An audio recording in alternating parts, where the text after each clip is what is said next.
Ouais, salut tout le monde. Aujourd'hui, on va se faire une vidéo sur l'espèce de nouvelle Atlantis qui est arrivée là. Et on va aller regarder les héros du portail un petit peu. Et puis, j'avoue, j'avais pas eu trop le temps de faire la vidéo là, donc j'ai même pas regardé les héros du portail qui sont en train de se multiplier sévèrement quand même là, hein.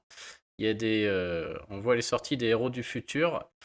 J'ai l'impression que là, suite au rachat, c'est encore plus de héros, hein. Les héros de Kevala, ils vont déjà tous avoir un costume. Il y a des nouveaux héros dans tous les sens. On va voir, mais a priori, ça va sortir de plus en plus vite. Donc je finis ça, c'est le dernier niveau du niveau facile. Et on va voir si... Je suis pas sûr que ça me débloque encore le niveau, il y a une espèce de niveau impossible là. Mais bon, je pense qu'il va falloir finir le difficile d'abord, hein. Donc à première vue, là, on est sur la province 1. C'est déjà difficile, je trouve, entre guillemets. Je suis au niveau facile, hein. Et pour le farm automatique, tout ne marche pas, quoi. Alors qu'on est au tout début, que j'ai des héros de fou furieux, je pense que ça va devenir vite très compliqué. Et bon, moi, je trouve ça bien, hein. Ça fait des provinces en plus de manière un peu complexe. Donc on va voir si en le finissant, j'arrive à avancer un peu. Tac. J'ai pas mal de messages sur Line en ce moment, je suis désolé, je réponds plus du tout, hein. J'y suis très peu sur les demandes de héros, les conseils. J'ai eu le malheur d'acheter le nouveau Zelda là, donc je vous avoue que moi déjà je joue à peine, je laisse ça tourner en automatique. Je voulais faire une vidéo aussi sur Topaz, je la ferai, je ne sais pas, plus tard, mais je ferai une vidéo sur Topaz qui est exceptionnelle, hein. En plus, moi je l'ai avec la Mamie Ninja verte, les deux ensemble, si jamais vous les avez. Ce sera le conseil, hein, jouez les deux ensemble, puisqu'on a Mamie Ninja qui très rapidement augmente la génération de mana. Ça doit marcher avec Tatanos aussi là. Thanatos, je sais plus comment il s'appelle. Et bref, et du coup, Topaz en mangeant des sbires, elle fait gagner encore plus de mana. Et du coup, c'est vraiment très fort. Les deux ensemble, plus le combo ninja avec les esquives. Enfin, j'essaierai de faire une vidéo du coup centrée sur Topaz, sur comment la jouer, etc. Notamment en attaque. Comment la jouer selon qu'il y ait des sbires ou pas, parce que j'imagine que beaucoup de monde l'a prise. Moi, franchement, je la trouve vraiment trop bien. Donc ce sera pour un peu plus tard. Alors, on a droit, je vous spoil la cinématique pour ceux qui l'ont pas eu. Ce n'est pas possible.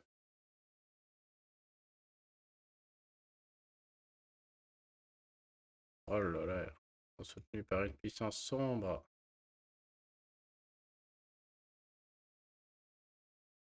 Ok.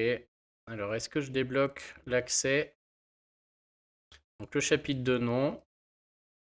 Ah, on peut voir déjà combien il y a de chapitres. Il n'y en a pas tant que ça, 6. Ah, j'ai pas accès au mortel. Je sais même pas si j'aurai accès en finissant ça là, parce que c'est marqué prochainement. Je vais finir le difficile, on va voir. C'est combien la province? Ah, 10 énergies, enfer. Et je vous mettrai, on verra rapidement si le mortel se débloque ou pas. En tout cas, du coup, ce nouveau mystère des profondeurs. Les bons côtés, on va commencer par là. Moi, je trouve ça très cool de rajouter des nouvelles provinces. Personnellement, je n'utilisais plus mes énergies. Là, du fait qu'il y a un nouveau truc, voilà, je les utilise. J'ai envie de voir ce qui va se passer un petit peu. Je sais pas si elles sont accessibles à tout le monde. J'avoue que comme moi j'ai fini toutes les saisons à fond, bah ouais, c'est accessible. Alors au début que j'ai cru que c'était une par saison, je me suis dit oh trop bien. Mais en fait non, hein, elles s'affichent quoi qu'il se passe, c'est toujours les mêmes, hein.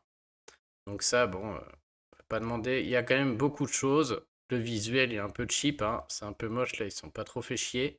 Mais au moins ils ont mis le paquet. Vous avez vu le chapitre 1 là, il y a quand même 28 niveaux fois 6 énergies, vous avez de quoi faire, quoi. Après le difficile, à nouveau 28 niveaux fois 10 énergies. Puis derrière le chapitre 2 à 6, puis le mortel. Donc c'est cool, ça va faire des choses à faire, je trouve. Les ennemis sont durs et au fur et à mesure que le temps passe, je crois d'abord ils vous bouffent de la vie, après ils augmentent l'attaque, après vous avez moins de précision, puis ça met de l'attaque irréfléchie. Et je crois que quand on fait un diamant, ça s'enlève. J'avoue que sur le gameplay, je suis pas trop regardé puisque pour l'instant ça passe en automatique.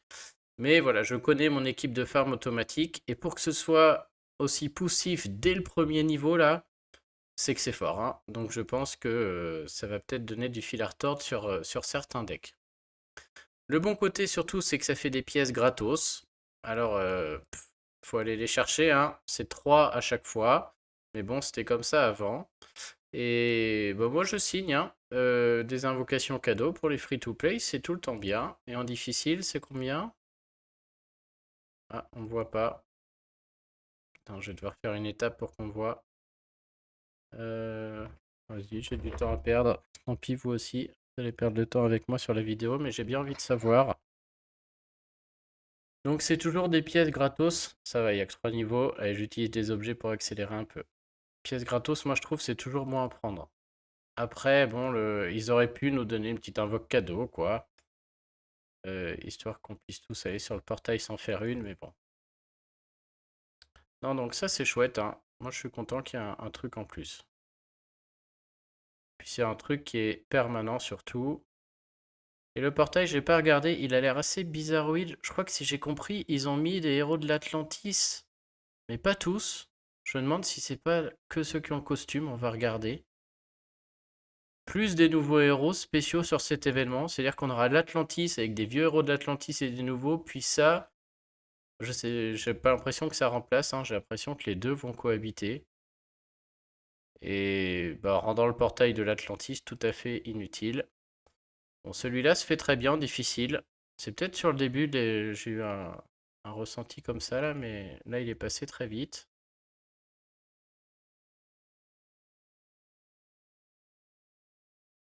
Ah ouais, quand on fait un truc, on se remet de l'oxygène quoi. Les petits machins là. Ok. Alors, est-ce qu'on gagne 5 pièces, j'espère? 5 pièces. Ok. Donc des nouvelles pièces, hein, bien entendu, pour pas qu'on ait pu mettre celle de l'Atlantis. Ouais, donc quand même sympa, hein, parce que mine de rien, là, je veux dire, 28 niveaux. C'est-à-dire, on n'est pas une invoque, mais pas loin, quoi. Donc là, on a 5-6 invoques, presque 6 quoi. On va dire 5 invoques offertes là-dessus. Puis le difficile, on a 28 x 5, donc là, tout de suite, ça commence à chiffrer, hein, c'est quasiment 3 invoques. Donc par chapitre, ouais, non, c'est sympa. Et le mortel, on aura peut-être encore des pièces, donc ça fait quand même un petit paquet d'invoques qui arrivent. Et on peut vite se faire une quinzaine d'invoques gratos tout à la fin, quoi, au bout d'un moment. Donc ça, c'est bien. Donc, bon, les offres, après, je commande pas les offres, j'avoue que là-dessus, je n'ai pas regardé encore. Et donc, voyons voir ce que donne le portail. Donc, invocation des récits inédits. Donc, dans ce portail, on a des nouveaux héros qu'on va commenter. Il y a même des 4 étoiles, ok. Il y a un 3 étoiles. Ah ouais, donc on va regarder de près du coup. Parce que autant les 5, bon, je les regarde sans les regarder parce qu'on sait jamais quoi. Les 4 et les 3, du coup, ok. Et donc, ça, c'est les héros de la saison 2. Et c'est tous les. Enfin, les bons. C'est tous ceux qui ont un costume, c'est vraiment ça. Tous ceux qui ont un costume, plus Océanus et la bleue là. Et Tétis. Ok. Bon, de toute manière, si vous voulez voir des gens invoqués, vous allez chez Williams, hein. J'imagine qu'il en a fait déjà un petit paquet. Et j'imagine que chez lui, on voit à quoi servent les coffres. Ah, c'est marqué. Il y a des pièces et des matériaux rares ou épiques. Ok. Bon, alors ça peut être sympa. C'est quoi les chances? On peut se taper du classique encore, hein. Mais pour ceux qui n'ont pas eu Melia costume ou Menesius costume, par exemple, j'ai pas vu Wilbur. C'est quoi ce cirque? Ils ont oublié Wilbur? Ils ont oublié Wilbur costume. Quel scandale. Le seul que je veux, ils l'ont zappé. Il est pas dedans. Ils ont tellement de héros ils se sont flingués, ils se sont loupés. Bah, s'il y en a un qui veut écrire au support, il y a un bug là. Il manque Wilbur costume dans le. Il en manque d'autres, non? Pourquoi il n'y a pas Wilbur? C'est quoi ce sketch? Il devrait être là, il a un costume. Il n'y a pas non plus. Ouais, Danzabro costume, il est peut-être pas sorti. Non, mais Gobler costume, il est sorti, il est pas là non plus. Ça devient vraiment, mais plus aucun sens, hein. Héros Atlantir épique, 8,9%. Costume inclus, il y en a un. Mais ils ont pas mis. Ils sont pas tous là, quoi. Ou alors c'est qu'on les voit pas à la une et dans le lot on est capable de se taper les héros. On dirait pas, hein. J'ai l'impression, normalement il y a que ces costumes. Donc à mon avis, ils en ont mis quelques-uns soi-disant fort aléatoirement. Ils ont mis les récents peut-être. Ou ceux que les gens veulent. à les comprendre, hein. Si quelqu'un sait, vous me direz. Donc les nouveaux, ça par contre, ça devient intéressant. Alors, donc la salle. Ah ouais, ils ont une vitesse de mana spéciale. J'ai oublié ça. La vitesse de mana passe de rapide à moyenne chaque fois que le héros utilise sa CS. Ok, donc c'est un coup rapide, un coup moyen, un coup rapide, un coup moyen, si je comprends bien. J'espère que la première, c'est rapide. Ça voudrait dire que tous les héros qu'on va voir sont rapides. Mais sur la deuxième, du coup, par contre, c'est moyen. Ok. Alors le bonus famille pour un héros, donc ça marche tout seul. 50% de mettre à tous les alliés, plus 36 d'attaque pour 3 tours. Quand il subit des dégâts de CS. Plutôt cool. S'il est vaincu, c'est un peu plus. Un peu comme la saison 5. Bonus famille avec la famille de l'Atlantide. Avec de la défense en plus. Bon, ça, ok. Le passif, une chance sur 2 quand il utilise sa CS. De faire 80% de dégâts à tous les ennemis. Oh là là, et de mettre 21% de coups critiques. C'est-à-dire que ça rend tous ces héros, s'ils ont le même passif, peut-être intéressant en titan, parce que le coup critique, c'est quelque chose d'assez rare, et 21%, c'est pas neutre, hein. Et lui, en plus, il y a cet effet comme Khufu et compagnie, là, 80% de plus qui passe à travers les provoqués, ça peut être pas mal, hein. Alors, qu'est-ce qu'il fait? Donc, en rapide, il fait 400 de dégâts à une cible. Il invoque un démon pour la cible. Il fait des dégâts à hauteur de 22% de l'attaque, c'est ok. Qui disparaît au bout de 12%, c'est pas beaucoup. Le démon cavalerie marine génère un clone de lui-même pour les ennemis à proximité après chaque tour. Pour moi, le démon, même si c'est bien, reste un peu anecdotique, hein. Le démon se multiplie. Alors, je sais pas. Est-ce que les démons, c'est-à-dire qu'il y a mis un démon, au tour d'après, ça fait un deuxième démon, au tour d'après, si on a toujours les deux, ça en fait 4, puis du coup, ça en fait 8 comme ça. Alors du coup, on pourrait avoir une avalanche de démons et ça devient très très marrant. Ah, si ça marche comme ça, c'est drôle du coup. Et c'est difficile à dire, mais est-ce que il faudra peut-être quand même commencer à les enlever au bout d'un moment avant que ça se multiplie trop et que ça devienne totalement injouable? Peut-être. Ça mériterait un test, celui-là est très marrant, j'aimerais bien le voir en test. Après, bon, ça reste 400% de dégâts à une cible en rapide.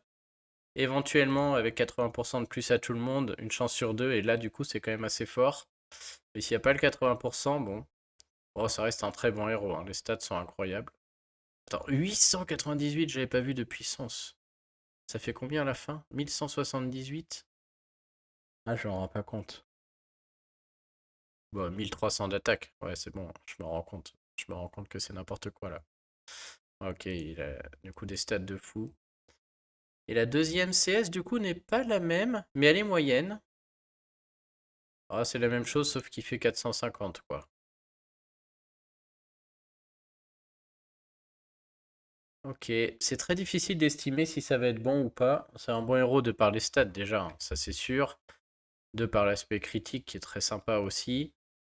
Maintenant, en réalité, ok, il fait 400 à une cible, et après des démons qui se multiplient au tour par tour. Et sur des équipes, en ce moment, vu comment on joue, ça va tellement vite. Est-ce que la multiplication des démons est un problème? Pas certain, hein, pas certain. Ça reste un héros très sympa qui peut être marrant. Et contre des équipes pas trop impactantes, on peut peut-être le jouer seul, multiplier les démons comme ça. Peut être assez rigolo. Ok. Alors Galapago, donc lui il est druide, donc c'est les mêmes bonus famille, ok. Qu'on vient de voir. Et il met les critiques lui aussi. Ouais. Sympa. Donc même vitesse de mana. Donc en rapide, il détruit tous les sbires de tout le monde. Encore un. 230 à tout le monde et plus 30 de défense. Ok, donc lui tout de suite on voit qu'il est bien sans être non plus exceptionnel. Enfin, entre guillemets. Il est exceptionnel, hein, mais on peut le comparer à Ojima. Et Ojima c'est pire, hein. Ah, quoique. C'est combien Ojima? Détruit tout le monde et 275% de dégâts à tous les ennemis, mais 30% de plus pour chaque sbire détruit. Donc 275 de base. En général, on fait beaucoup plus avec Ojima. Et lui, 230. Ouais, voilà. Donc c'est quand même bien moins fort que Ojima, je trouve. Il n'y a pas le bonus mana bard. il n'y a pas le gain de dégâts, et c'est plutôt ce qu'on cherche avec ce type. Ouais, quoique la défense peut être sympa aussi, mais... Donc très très bon héros, un peu moins bien que Ojima, je pense, mais bon, ça reste un excellent héros, clairement, hein. Ils ont vraiment une dent contre les sbires, hein. C'est tout pour les exploser, quoi. Et après, la deuxième en moyen, détruit tous les sbires, 310 à tous les ennemis. Et il se met un cumul et récupère 24 PV pour chaque sbire détruit. Ouais, imaginons qu'il en détruit 5. Du coup, il récupère 120 PV par tour. Et ça s'enlève pas, ça reste. Très marrant, ok. Ah, du coup, s'il commence à déclencher une ou deux fois sur beaucoup de sbires, la deuxième, il va se faire un énorme soin au tour par tour. Très peu d'attaque. Par contre, un monstre en défense, lui, hein. 895 de puissance. On peut peut-être se rendre compte avec juste un... Comparé avec un autre héros. 828 de puissance, voilà. Je me disais 895, c'est n'importe quoi. Ça l'est. Ok, il est sympa, mais surtout ils ont des stats tellement abusés. Et Force 6, il est moine, le même bonus de famille aussi. Donc avec les critiques en violet, ça c'est quelque chose qu'on n'a pas, hein. Donc un héros qui... Ça le fait quand il met sa CS. Donc en titan, notamment titan mythique, on va voir des Force 6, clairement. Puisqu'en violet, les critiques, je n'en vois pas. Comme ça. Grimble avec son lien élémentaire, peut-être pas. Et encore, le lien élémentaire, c'est pas pareil, hein. Donc, ouais, je pense que lui, sur les mythiques... Ouais, Grimble, quelle connaissance du jeu incroyable. 10% de chance de coup critique. Donc là, on est à beaucoup plus, on est à 23. Lui, c'est avec sa CS. Sur tout le monde, ouais, c'est... On va le voir en titan mythique, lui, clairement. Alors, qu'est-ce qu'il fait, lui? En rapide, il fait un sbire pour lui et ses alliés proches, avec 27 de PV. C'est moins qu'une Hulda, il en fait que 3. Et en rapide, hein. Donc c'est 3 sbires, pas si costaud que ça. Oh là là, ouais d'accord. Le sbire ajoute 5% de mana à son propriétaire à la fin de chaque tour. Ça c'est monstrueux. C'est monstrueux. Ok, bah heureusement qu'il y a des anti-sbires parce que lui sinon ça deviendrait un espèce de tank ultra pénible. Mais là avec tous les anti-sbires qu'on a, du coup je pense pas. Par contre en attaque c'est très bien, hein. On va le jouer tout seul, il y a plein de combos avec ça, hein. Mettre plus 5% de mana à 2 copains à côté de lui par tour, c'est énorme, hein. C'est énorme. Donc en attaque, ça va être un très très bon héros. Ah, puis il se met provoqué, bah vas-y. Ah bah du coup en défense, il commence à faire peur un peu aussi, parce que si on dissipe pas et qu'à côté ça commence à gagner du mana là, on va commencer à... Ça va être vite difficile, hein. Ok, lui il est très très intéressant, hein. Et en moyen après, il refait la même chose, un sbire qui ajoute 5%, un provoqué et un cumul en plus 20% d'attaque pour leur sbire. Ouais, c'est la même en moyen, quoi. Ok, lui, il est fort. Ils sont tous forts, hein. Bon, je dis pas que c'est une surprise, mais lui particulièrement, je trouve. Puisque bah, déjà, on peut l'envisager en défense, et ça peut être très pénible. En attaque, beaucoup plus versatile que les deux autres, là, ce qui rentre dans plein de compositions avec plein de choses possibles à faire. Donc lui est vraiment très très fort. Ça, c'est un espèce de mini Ojima. Donc toujours très utile, bien sûr, hein. C'est fort aussi, mais voilà, rien de neuf sous le soleil et il fait les choses moins bien. Et lui, je pense plus le côté fun, hein.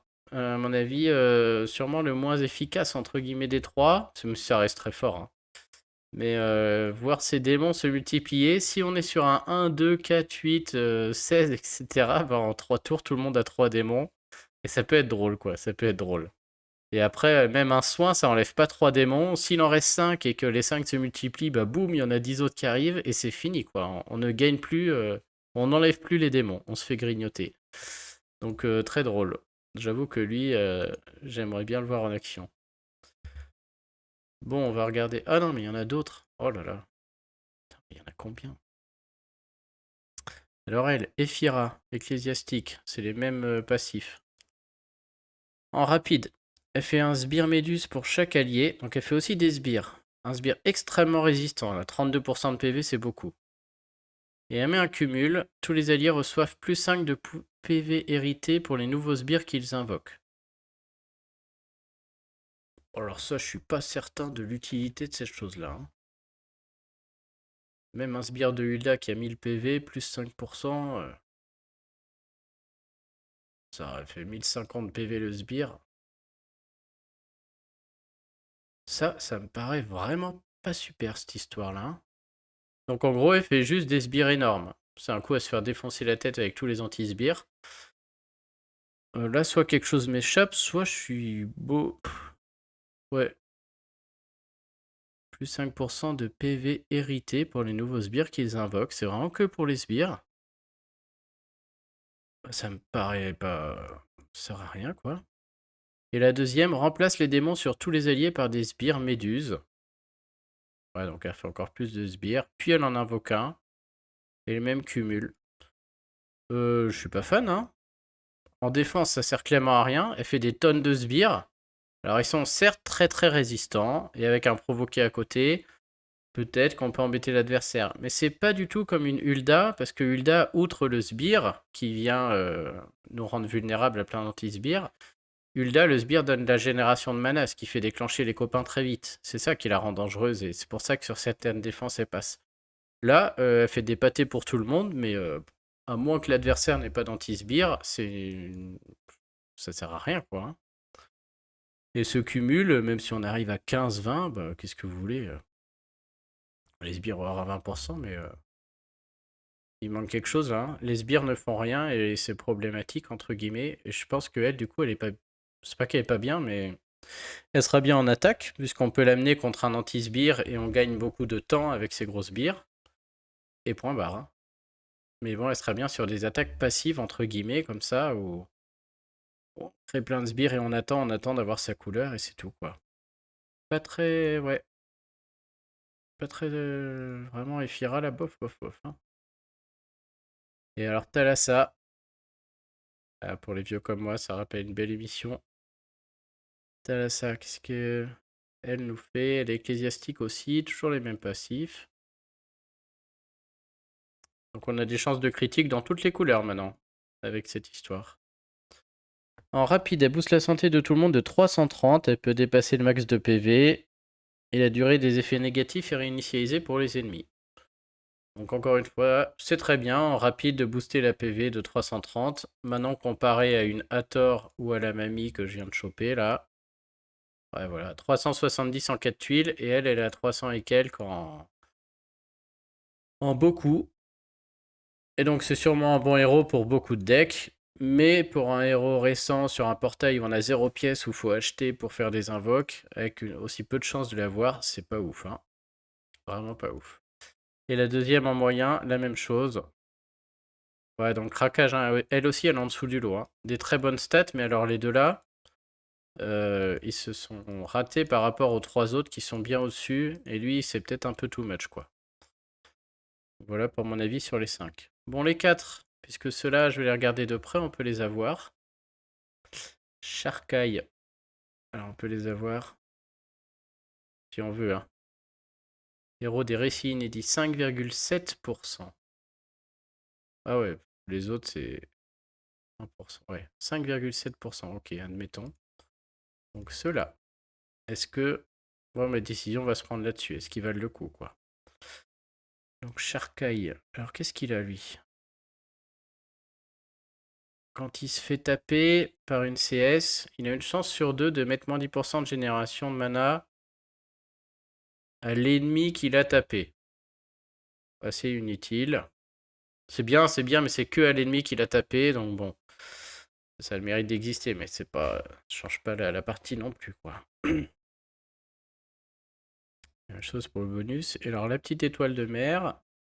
Quand il utilise sa CS, une chance sur 2 de faire 80% de dégâts à tout le monde.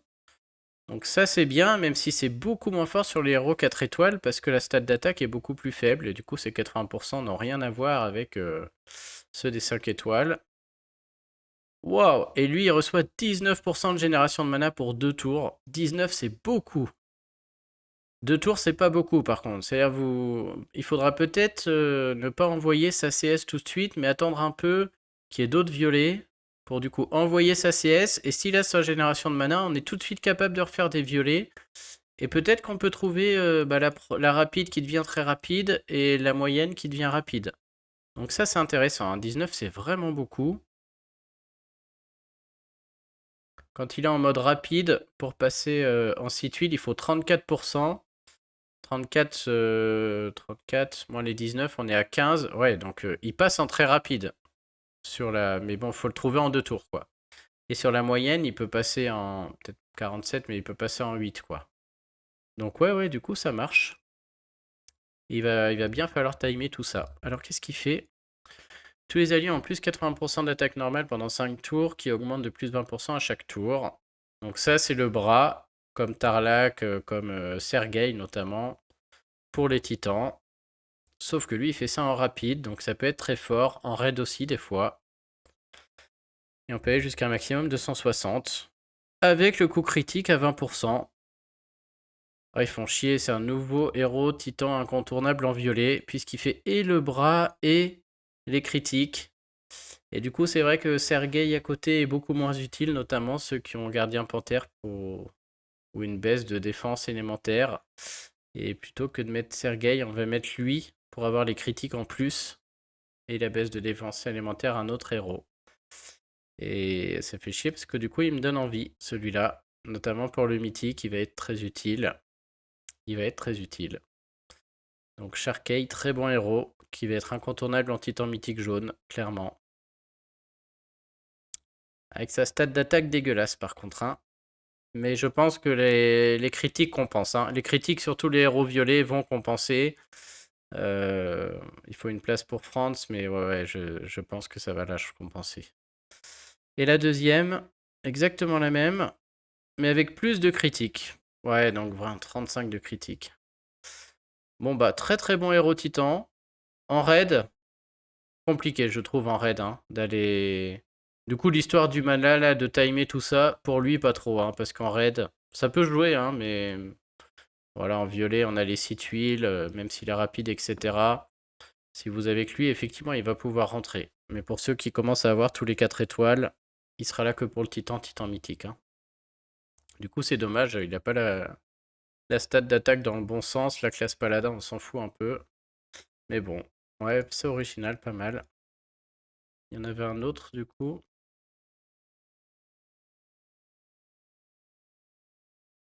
Vas-y,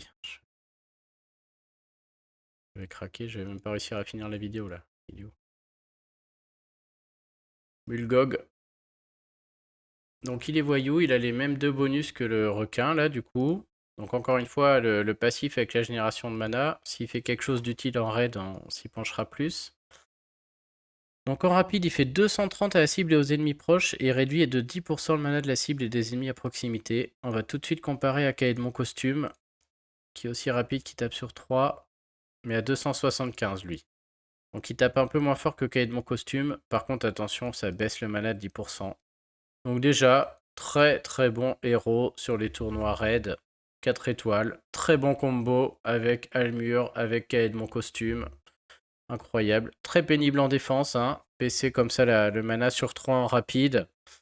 Ultra pénible. En plus, s'il se met 19% de génération de mana, la deuxième arrive très vite et il se passe la même chose en pire. Exactement. On baisse 15% de mana, un peu plus de dégâts et en plus du poison. Et il se soigne à hauteur du poison. Ouais, ça va être une plaie celui-là, ça va être une plaie. Donc en défense, il va être très très pénible. En attaque, il va être excellent. Je pense que pour beaucoup de decks, même dans les attaques GDA, ça peut rentrer. Et il y a plein de combos possibles en vert, hein. Les Albion, les Kaedmon, les Frigg, les Quenelle, tout ce que vous voulez. Et donc lui est très très bien. Et donc pour lui, cet aspect-là, gagner 19% de génération de mana pour 2 tours, si vous prenez le temps, que vous manipulez le puzzle, vous aimez compter un peu, ça va être primordial. Et donc, il va falloir faire des tests pour bien gérer. La première, elle est rapide. Donc, ce sera voilà, votre chargement habituel en rapide, quoi. 7 ou 8 selon vos troupes mana. Par contre, la deuxième, c'est pas moyen. Ça peut passer en 9, ça peut passer en 8 très facilement. Mais il va falloir bien timer pour qu'il y ait des tuiles vertes dans les 2 tours, quoi. Donc, c'est un aspect à prendre en compte et il va falloir beaucoup le jouer pour le maîtriser en attaque. En plus, voyou.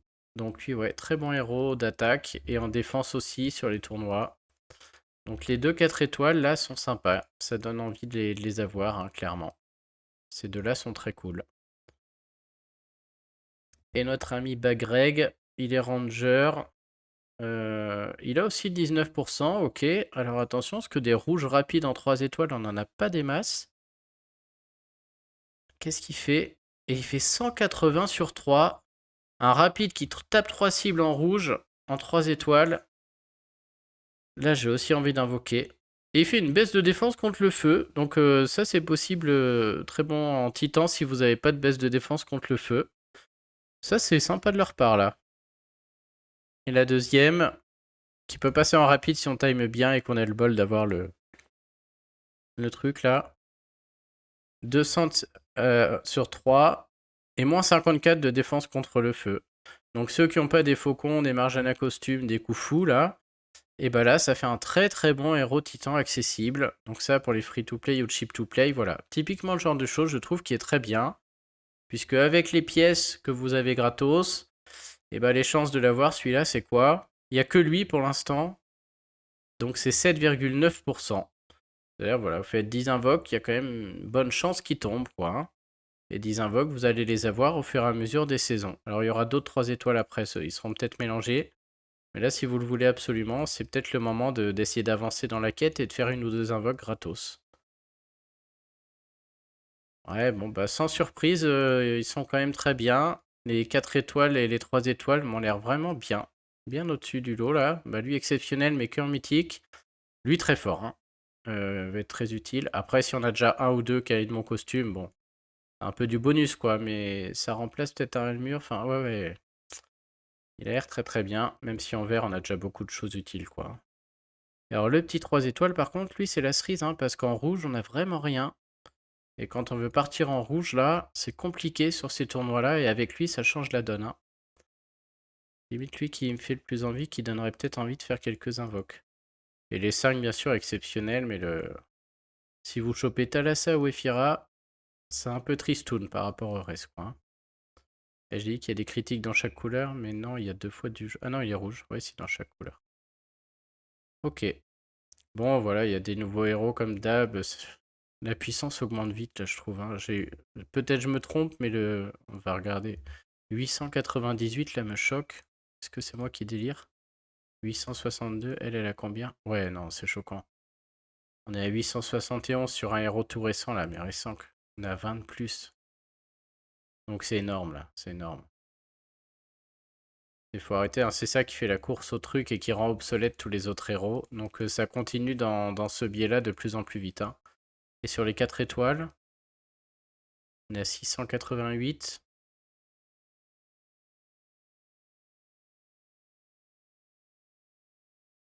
Et là, on peut même pas avoir un 4 étoiles tellement il y a des 5. 683. Ok, les 4 étoiles sont raisonnables du coup. Ils ont craqué sur les 5.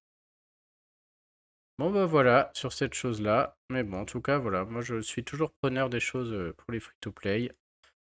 Si quelqu'un sait quand on est bloqué là-dessus, je suis preneur. Et est-ce que j'avance dans le difficile pour faire une invoque?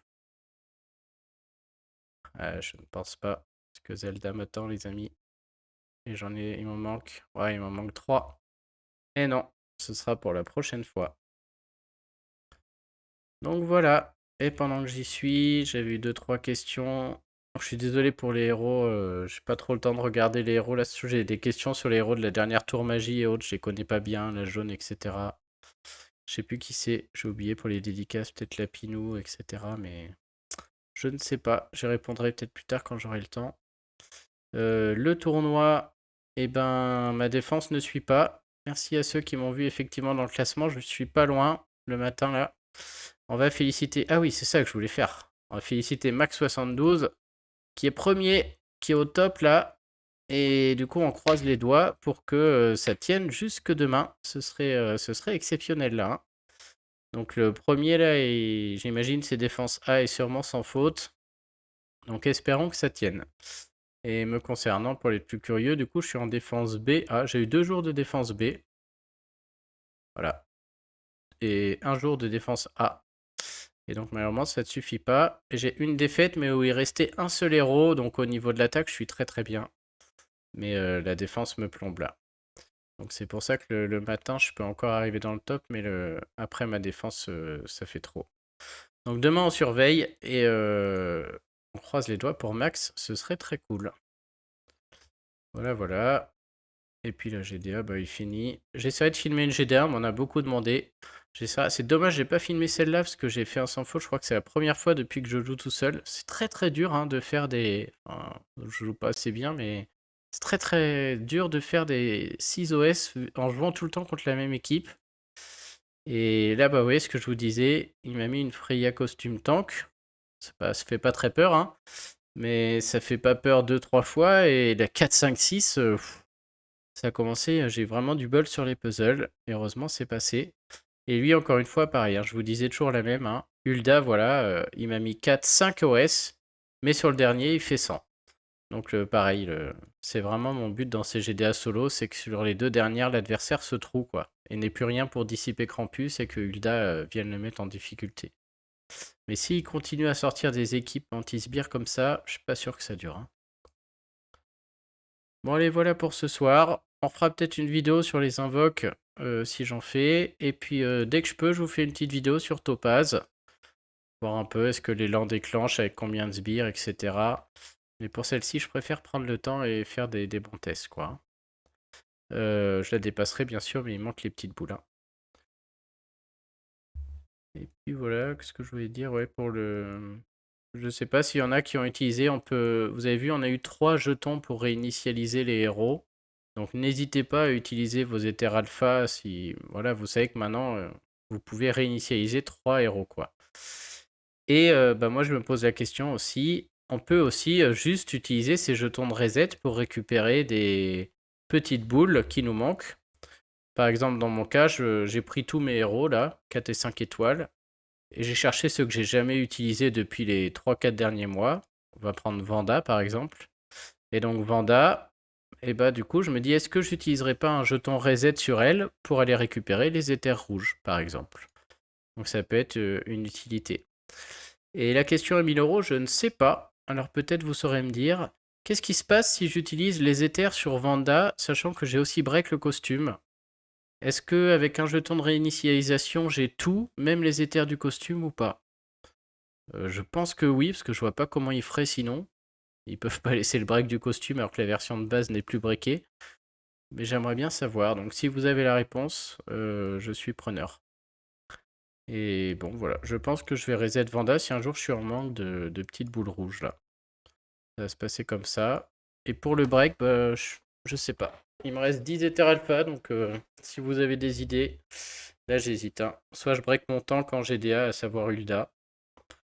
Mais ça me servirait pas vraiment en attaque, quoi. Elle se suffit déjà à elle-même. Soit je continue à breaker des 4 étoiles, et notamment bah, les magiciens. Hein. Donc Mélandor s'il y a un deuxième costume, sinon Kirill et Elixio si je la chope. Voilà, donc si vous avez des idées, n'hésitez pas. Mais bon, vous voyez le 4 étoiles breaké, la cahier de Mont, 1003 de puissance, ça équivaut à une Frigg breakée. Il est même plus fort que Frigg, hein, 937. Il met Frigg à l'amende. Hein. Donc les 4 étoiles double break, c'est sur les costumes là, c'est vraiment des monstres aussi. Hein. Allez, sur ce, je vous laisse et puis bah, je vous dis à très bientôt. Salut tout le monde.